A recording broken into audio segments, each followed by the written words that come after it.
Alright, Shalom Akim, all praises goes to Yahweh, Bahashem, Yahushai, Bahashem, Wakak, Wadash. Double honors goes unto the apostles and elders of Great Millstone that have taught us this truth. And much love and peace and blessings goes out to all you hopeful elect brothers that are teaching the word of Yahweh, Bahashem, Yahushai, as well as the sincere listeners that are repentant. So these are the wicked that prosper in this world, man. Let me play a bit of this video.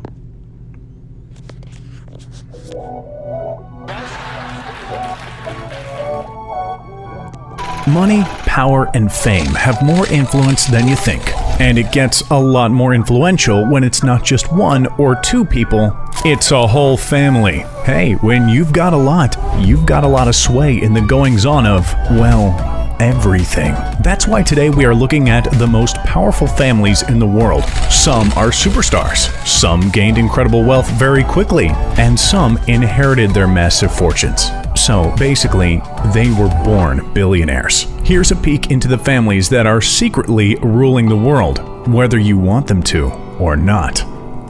First on our list is the Koch family, not to be confused with Coke as in Coca-Cola, although certainly Coca-Cola has a lot of sway too. I mean, all they have to do is threaten to halt production on everyone's favorite caffeinated beverage and caffeine junkies would riot. But we kid. We're talking about Koch as in the Koch brothers and their massive business, Koch Industries. To give you an idea of just how massive we're talking, Koch Industries is the second largest privately owned company in the United States. They rake in a colossal $110 billion every year in revenue. Yeah, this is the big leagues, people. Koch Industries was founded by Fred Koch in 1940, and for years, it was owned by his two sons, David and Charles, known as the Koch brothers. David, who passed away last year at 79 years old, stepped down from his position due to health issues in 2018. But his brother Charles, who is 84, still acts as the CEO to this day. Just what kind of influence does the Koch family have? Well, due to some rather smart acquisitions, including the $22.5 billion purchase of Georgia Pacific in 2005, every time you buy your everyday supplies, you may well be putting money right into the pockets of the Kochs. Brawny paper towels, Quilted Northern, Dixie cups. These are all just some of the brands underneath the Koch umbrella. But it doesn't stop there. In 2012, they spent $7.5 billion to purchase Molex, an electronic components manufacturer. And in 2014, they partnered with Goldman Sachs to purchase a printing ink manufacturer known as Flint Group for a price tag of $3 billion. The Kochs are well known for donating hundreds of millions of dollars in support of conservative politicians. Ones that limit government, offer free trade and free markets, limit corporate regulations, and offer a more lenient immigration policy. There's no ifs, ands, or buts about it. These guys are literally pulling the strings that guide the United States because they have the money to.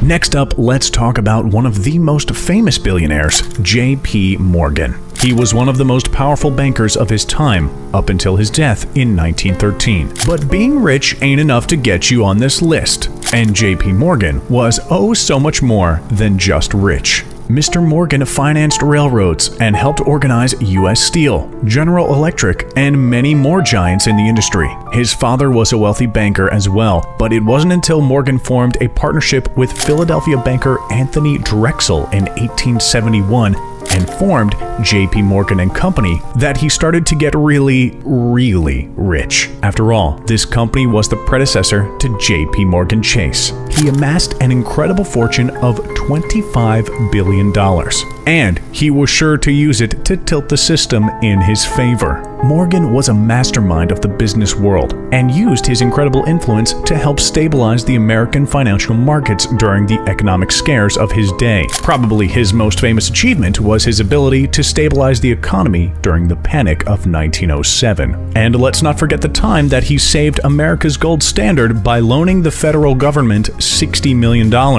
But it's well documented that Morgan's critics were quick to point out just how much power he had, and they would say that he was manipulating the United States' financial system so that it benefited himself. Hey, in all honesty, they were probably right. Remember how we said he financed railroads? Well, he did that so often and so well that during the late 19th century, Morgan was so involved with consolidating failing railroads that he ended up controlling an estimated 1/6 of the total railroads in America. Yeah, one guy owned 1/6 of all the railroads. On top of that, he was called in to testify by the U.S. Representative Arsene Pujo, who was investigating elite Wall Streeters suspected of colluding to control the American banking industry. The result of these hearings was a little system you may have heard of, called the Federal Reserve. If you still don't think that Morgan had power, well then we don't even know what power is anymore. Here's a family you may be familiar with, due to multiple members being United States presidents. One a vice president, another a TV host, and yet another being a Supreme Court justice. This is the Bush family, the very same family of former President George W. Bush, the inspiration behind the punk rock opera masterpiece by Green Day, American Idiot. Okay, but seriously, this family has a lot of power, which, for starters, is likely due to their net worth of over $400 million. Just how did they collect that much dough? Well, many members of their family were successful bankers and businessmen, which spans back 3 generations. And if you need any more proof that their power runs in the family and runs deep, remember that George H. Bush was a United States president, George W. Bush was a United States president, and Billy Bush was the host of Access Hollywood. Don't remember Billy? We bet you do, you just forgot. After all, the infamous tapes of a secret lewd conversation between Donald Trump and Billy Bush made all the headlines in 2016, and it ended up leading to Billy Bush being fired from Access Hollywood. But don't feel too bad, he now works as a correspondent on the show Extra. Oh, and he's also worth $13 million. Yeah, he's doing fine. Up next is the Rothschild family, worth a total of $400 billion. Let that sink in for just a second. Their total worth is $400 billion. All we can say is, wow. They amassed this incredible fortune by creating a banking empire in the 1800s. Hey, are you starting to see a pattern here with all these banking families? Now maybe you know what line of work you should aspire to go into. This empire spanned through cities like London, Paris, Vienna, and Naples. They are one of the wealthiest and most powerful families in history. Although we should say their sway is far less than what it was in years past, mainly due to their incredible wealth being divided up between the family members. These days, the Rothschild family is still very active in the mining, financial services, agriculture, winemaking, and real estate world. In Europe, some of their incredible palaces and lavish estates still stand to this day, almost like a permanent benchmark to their outrageous fortune. To put $400 billion in perspective, when adjusted for inflation, their private wealth still hasn't been topped by anyone in the world. In fact, if you combined the wealth of Jeff Bezos, Bill Gates, and Elon Musk, you still wouldn't come close to the Rothschild family. They are about as wealthy as anyone can get. Let's head over to our local Walmart for our next Power Fam. Didn't expect us to say that? Well, maybe you didn't realize just how rich the founders, the Walton family, are, with a net worth of an astounding $169.7 billion. Sam and Bud Walton founded Walmart in 1962, and when they found that Walmart was a resounding success, they went ahead and formed Sam's Club in 1983. These days, Walmart's sales top out at $500 billion. That's the highest retail revenue in the world, folks. As for how much power they have, get this. They have political draw on both parties, due to the older members of the family like Jim Walton being stark Republicans. After all, he gave $630,000 to Republicans or Republican affiliates in the 2008 election. And on the flip side, the younger Gen X and millennial members of the Walton family, like Christy Walton, seem to have power in the opposite direction of her elders, due to Christy forming the Lincoln Project, an anti-Trump Republican group. Let's close out our list of families today with one of the most famous fams out there. We are talking about... Alright, that's enough of that. As you really saw, that's the current rulers of this earth. Predominantly of all the powerful families they were talking about, the Rothschild families are it. They are the it of its. They are the kings of Esau, Edom. Alright, and these Edomites is who rules this world today. Yahweh Hashem Yahushai has given the earth into the power of their hands, because like it says, these people were astute. Business. They had good minds towards business and banking, so they accumulated all these resources over the years and got power. But who gave them the spirit? Who gave them this destiny? It is Yahweh Hashem Yahushai, because it is these people all the way from their ancestor Esau time to rule. Because these people descend from the man known as Esau in the Bible, who and his race collectively are known as the wicked. Okay, because you read, let's get a few scriptures. Job 9:24. The earth is given into the hand of the wicked. Right? Who's the wicked? Esau. Because as you can see, of all these powerful families you've seen on this video, what were they? They were all so-called white people. So that's who's ruling the earth. The so-called white man is ruling the earth.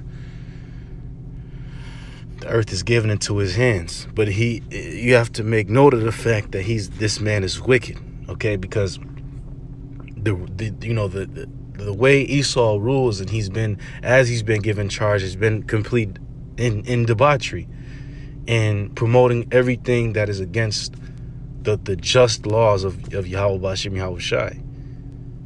Feminism, homosexuality, idolatry, etc., etc. Stealing, thieving, lying, etc., etc. This is let's go to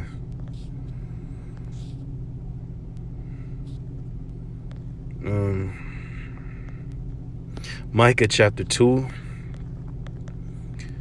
and verse 1. It says, "Woe unto them that devise iniquity and work evil upon their beds." And these are those elite rich families which was being spoken of, in that little clip that was playing. They devised iniquity because a lot of the ways they got their riches was through deceitful means, through hiring private armies and taking control of both sides, financing wars, through bloodshed, hiring, like I mentioned, private armies to go and steal people's resources.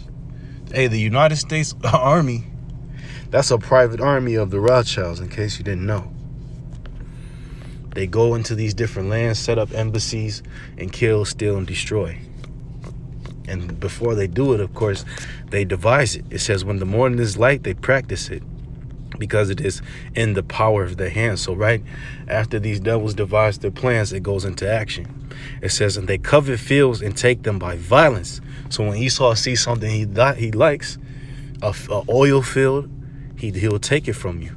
It says, in houses and take them away. So they oppress a man in his house, even a man in his heritage. The greatest example I could name is what they did to the Gadites. They seen America was a lush and lavish land with plenty of resources. So what do? They casted out the Gadites and killed them, as well as the other Native Americans from the different parts of the world, or from different parts of America, like Mexico, the Caribbean islands. They all got their things taken from them by Edomites. It says, therefore, thus saith the Lord, behold, against this family do I devise an evil. So the Most High said he devised an evil for them. Since they have plotted and planned evil, the Most High has devised evil for them. It says, from which ye shall not remove your necks, neither shall ye go haughtily, for this time is evil. In that day one shall take up a parable against you and lament with the doleful lamentation, and say, we be utterly spoiled. How hath the portion of my people? How hath he removed it from me? Turning away, he hath divided our fields. You see? So the world is in a state of remembrance and speaking out against what Esau has done. The bloodshed, the violence, all that is coming full circle back to this devil. Okay, this is Psalm 37:7. It says, rest in the Lord and wait patiently for him. Fret not thyself because of him who prospereth in his way, because of the man who bringeth wicked devices to pass. You see? And this is Esau, but the scriptures exhort us not to fret and to rest in Yahweh Hashem Yahushai, because Yahweh Hashem Yahushai will be our savior and our deliverance from this man, because Esau, yes, he's done all these things throughout history. He's accumulated his power, but what does he want to do with it now? He wants to destroy the Israelites. He wants to erase our name. He wants to vaccinate majority of our people, kill the rest, and give the survivors the RFID chip. These are wicked devices. Okay, so let's go to Revelation chapter 12. Matter of fact, let's go first to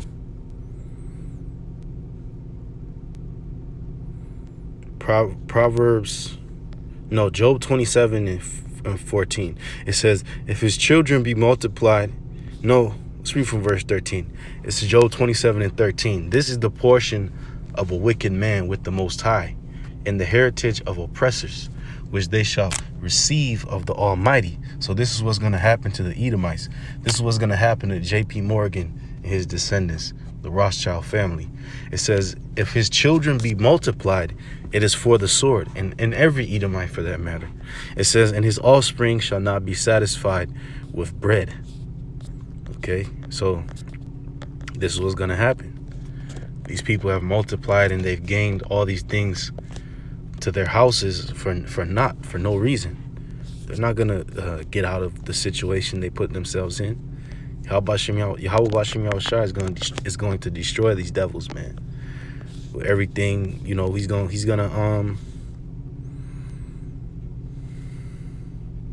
gonna send Yahweh Shai back.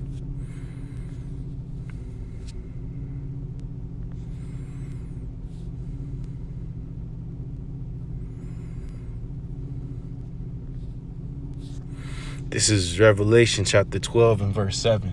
It says, and there was war in heaven. Michael and his angels fought against the dragon, and the dragon fought and his angels, and prevailed not, neither was their place found any more in heaven. Meaning their rulership is going to be taken. Right after Yahweh Shai comes back and destroys the dragon, which is pretty much Esau Edom's power, his military structure, his infrastructure, his government buildings. After all that gets erased, their place is not going to be found anymore. They're going to be obsolete. It says, and the great dragon was cast out, that old serpent called the devil and Satan, which deceiveth the whole world. He was cast out into the earth, and his angels were cast out with him. So this is the fate of the oppressor, man. This serpent that deceived the whole earth into following godlessness.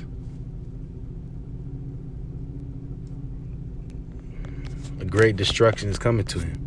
This is Proverbs chapter 10. We're going to close on this. Chapter 10 and verse 7. It says, the memory of the just is blessed, but the name of the wicked shall rot. So with that, all praises goes to Yahweh, Ba'ashem Yahweh Shai, Ba'ashem Rakak Wadash, Shalom.